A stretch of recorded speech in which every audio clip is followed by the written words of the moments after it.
like that?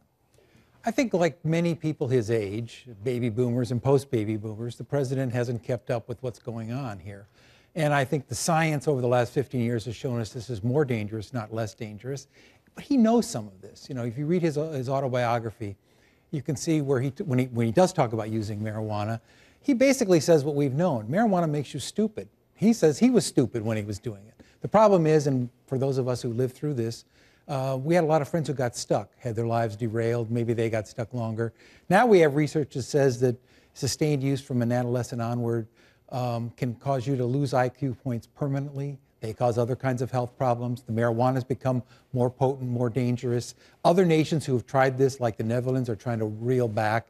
The president is kind of living in a recollection that people his age have, which has not kept up with the facts and kind of romanticizes youth. Well, two things I want to ask you about. One is, first of all, the marijuana that he presumably smoked, I guess in the 70s, is different from the marijuana on the streets today, right? What's available today is much, much more potent.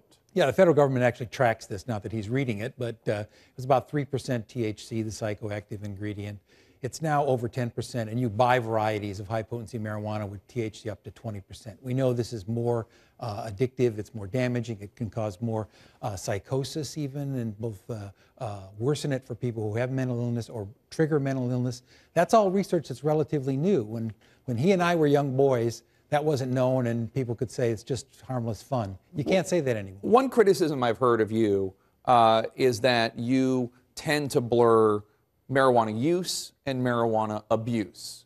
Are you talking about abuse now when you talk about psychosis and severe mental health problems and IQ? You're not talking about somebody who smokes a joint once a month or something like that. Well, the problem is once you start using, the tendency is for a significant portion of the people who start to go on and become more heavy users. Now, some of them do stop. I mean, the president says he used quite heavily for a while and then stopped.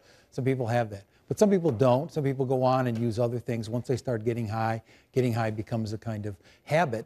And so the anecdotal example of somebody who I once used drugs and I didn't have a problem now doesn't negate the fact that we have over 50% of the people who need treatment for illegal drug use and abuse in this country are marijuana users. It's more important than all other drugs combined. Let's talk about the